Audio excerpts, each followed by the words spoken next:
সকল প্রশংসার মালিককে, সকল ক্ষমতার উৎসকে, কেউ যেটা পারে না পারে কে?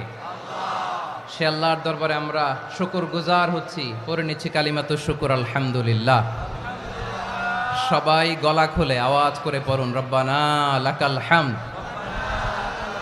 হামদান কাসীরান তাইয়্যিবান মুবারাকান ফীহি ইয়া রাব্বি লাকাল হামদু কামা ইয়ানবাগি লিজালালি ওয়াজহিকা ওয়া আযীমি সুলতানিকা লাকাল হামদু বিল ঈমান লাকাল হামদু বিল ইসলাম লাকাল হামদু বিল কুরআন। মরহুম মাওলানা শহীদুল্লাহ স্মৃতি সংসদ ও পেকুয়া সমাজ উন্নয়ন পরিষদের যৌথ উদ্যোগে আয়োজিত আজকের এই অষ্টম তাফসিরুল কোরআন মাহফিলের সম্মানিত সভাপতি, প্রধান অতিথি, বিশেষ অতিথি, মঞ্চে উপবিষ্ট মেহমানবৃন্দ এবং দেশ বরেণ্য প্রথিতযশা ওলামায়ে কেরাম যারা সকাল 10টা থেকে আজকের এই বিশাল তাফসিরুল কোরআনের ময়দানে আলোচনা করেছেন, আমি সবার প্রতি কৃতজ্ঞতা, অভিনন্দন, মোবারকবাদ জানিয়ে শুরু করছি। আল্লাহ রাব্বুল ইজ্জত জালালের দরবারে শুকরিয়া জ্ঞাপনের পাশাপাশি আমি আপনাদের শুকরিয়া জানাই যারা কক্সবাজারের বিভিন্ন থানা থেকে, চট্টগ্রামের বিভিন্ন থানা থেকে এবং বাংলাদেশের বিভিন্ন জেলা থেকে আজকের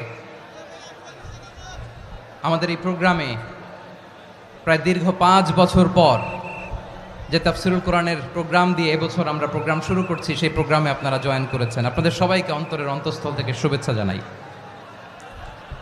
আমি অন্তরের অন্তঃস্থল থেকে শুভেচ্ছা জানাতে চাই আমার প্রিয় সাংবাদিক বন্ধুদের, electronics media, printing media, YouTuber ভাইদের। আজকে এই প্রোগ্রামের শান্তি শৃঙ্খলা নিরাপত্তার দায়িত্বে নিয়োজিত ছিল পুলিশ বাহিনী, বিডিআর বাহিনী, তারপরে র্যাব, দেশপ্রেমিক সেনাবাহিনী এবং পেকুয়ার ভলান্টিয়ার্স ভাইয়েরা, যারা যেভাবে আজকের প্রোগ্রামকে সার্থক করার জন্য আপনারা শ্রম দিয়েছেন, সময় দিয়েছেন, মেধা দিয়েছেন, উপস্থিত হয়ে প্রোগ্রামকে সার্থক করেছেন, আমি সবাইকে শুভেচ্ছা এবং মোবারকবাদ জানিয়ে শুরু করতে চাই। সম্মানিত ভাইয়েরা, আমাদের সময় হাতে খুব কম। বড় তাফসিল প্রোগ্রামগুলোর সবচেয়ে বড় ক্রাইসিস বা প্রবলেম হচ্ছে এখানে শোডাউন থাকে বেশি, ইউটিউবার থাকে বেশি, নিউজ কাভারেজ বেশি, কিন্তু মন খুলে, প্রাণ খুলে, নিঝুম নিস্তব্ধ একটা পরিবেশে কথা বলার যে সুযোগ, সেটা হয়ে ওঠে না। কিন্তু আমরা একটু কষ্ট করলে, একটু স্যাক্রিফাইস করলে এটা সম্ভব। আমি শুরুতে হাত জোর করে আল্লাহর ওয়াস্তে আপনাদেরকে চুপ থাকতে বলেছি। কোনো ভলান্টিয়ার্স আপনাকে বলবে না, একজন আরেকজনকে বলবে না, একে অন্যকে বলার দরকার নাই, থামো, সরো, জায়গা নাই, কিছু বলার দরকার নাই, শুধু চুপ থাকতে হবে মেহেরবানি করে কয়েকটা মিনিট। আল্লাহর ওয়াস্তে যদি মেহেরবানি করে চুপ থাকতে পারেন, কয়েকটা কথা শেয়ার করবো ইনশাআল্লাহ। এইদিকে চুপ হয়ে গেছে মাশাআল্লাহ, এই দিকটাতেও আল্লাহর ওয়াস্তে ধাক্কা ধাক্কি, জায়গা না হলে পেছনে চলে যাও, আমাকে দেখা লাগবে জরুরি না তো, এলইডি আছে ওখানেও দেখা যাবে, ওখানে চলে যাও। ধাক্কা ধাক্কি করে ঘেমে ঘরমাক্ত হয়ে কি একটা কঠিন অবস্থা। শীতের সিজন মনে হয়, আমি তো ঘামতেছি, ঘন্টা বাড়াই দিতে হবে, ঘামতেছি টোটালি। র্যাবের ভাইয়েরা কি পরিমাণে কষ্ট স্বীকার করেছে আমাকে এখানে উঠাতে, যে এটা বলে বোঝানোর মতো না। তো আমাদের দেশের ভাইয়েরা ইমোশনাল, আবেগী, অনেক আবেগ দিয়ে অনেক কিছু আমরা হারাই, ভুল করি, আমরা বুঝি না, লং রানে আমরা চিন্তা করতে পারি না। একটা নিঝুম নিস্তব্ধ পরিবেশ যদি দেয়া যেত, কথা বলতে পারতাম, লক্ষ লক্ষ কোটি কোটি মানুষ, সারা পৃথিবীর মানুষ এটা শুনতো, মানুষের মন, মস্তিষ্ক, চিন্তা, মননে পরিবর্তন আসতো। কিন্তু ধাক্কা ধাক্কি করে আসতে আসতে আমাদের মাইন্ড ডিস্টার্ব হয়ে যায়। কিছু বুলেট পয়েন্ট সাজিয়ে নিয়ে আসছে, যেটা বলবো এটা ব্রেন থেকে হারিয়ে যায়, আর মনে রাখতে পারি না। জান নিয়েই তো টানাটানি, আমি মনে রাখবো কি? জান নিয়ে টানাটানি। তো যদি আমরা প্রতিটা বড় বড় পাবলিক ইভেন্টে যদি এরকম করি, আমাদের পক্ষে কি আর ময়দানে কথা বলা সম্ভব হবে? বাধ্য হয়ে পরে ফেসবুকে ঘোষণা দিব যে আমি আর তাফসির মাহফিলে নাই, আমি মসজিদের হালাকা করব, 20 জন নিয়ে আমি দাওয়াতি কাজ করব, যথেষ্ট, গুড ইনাফ। এটাই আপনারা চান নাকি? এটাই চান? তো একটু মেহরবানি করে চুপ করা যাবে না, জায়গা না হলে পেছনে চলে যান, কিন্তু যারা থাকবেন চুপচাপ, আওয়াজ করা যাবে না। আল্লাহর ওয়াস্তে অনুরোধ করার পরে যদি এটা ভায়োলেট করেন, জবাব দিতে হবে আল্লাহর কাছে। খবরদার, আল্লাহর ওয়াস্তে বলেছি, আওয়াজ করা যাবে না। ভাইয়েরা, এভাবে আলোচনা করা যায় না, মেহরবানি করে আওয়াজ করবেন না। আমার দিকে তাকান। আজকে যে টপিকটা নিয়ে আমি আপনাদের সামনে কথা বলবো সেটা হচ্ছে আমাদের ধর্মীয় জীবনে, সামাজিক জীবনে, রাষ্ট্রীয় জীবনে ঐক্যবদ্ধ থাকার গুরুত্ব। The importance of unity in our life. আমরা ঐক্যবদ্ধ থাকতে চাই কি চাই না? এই আপনাদের গলার আওয়াজ। আমরা ঐক্যবদ্ধ জীবনযাপন করতে চাই কি চাই না? চাই। ঐক্যের কোনো বিকল্প নাই। গত 50 বছর তো দেখেছি এ ডিসইউনিটি, অনৈক্য, বিভেদ, বিচ্ছিন্নতা আমাদেরকে কোথায় নিয়ে গিয়েছে। এই যে দেখেন, কিছুদিন আগে আমাদের বর্তমান নেতা ডক্টর ইউনূস, উনি সব রাজনৈতিক নেতৃবৃন্দদেরকে ডেকেছেন একটা ইস্যুকে কেন্দ্র করে। তার মানে গোটা বাংলাদেশ এক হয়ে গিয়েছে। আমরা সবাই উদ্বেলিত হয়েছে, উচ্ছ্বসিত হয়েছে, ঠিক কিনা বলেন? রাজনৈতিক নেতাদেরকে ডেকেছেন উনি, আমরা এক হয়েছি। এরপরে ধর্মীয় অঙ্গনের যে লিডাররা, বিভিন্ন ধর্মের, শুধু মুসলিম না, সবাইকে ডেকেছেন, আমরা ঐক্যবদ্ধ হয়েছি। এটাকে বলে ন্যাশনাল ইউনিটি, জাতীয় ঐক্য।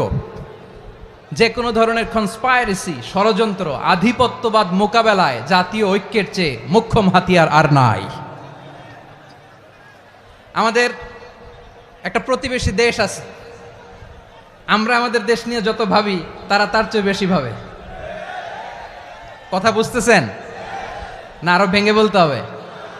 হ্যাঁ, আমরা আমাদের দেশ নিয়ে যত উদ্বিগ্ন, এদের আরো টেনশন বেশি।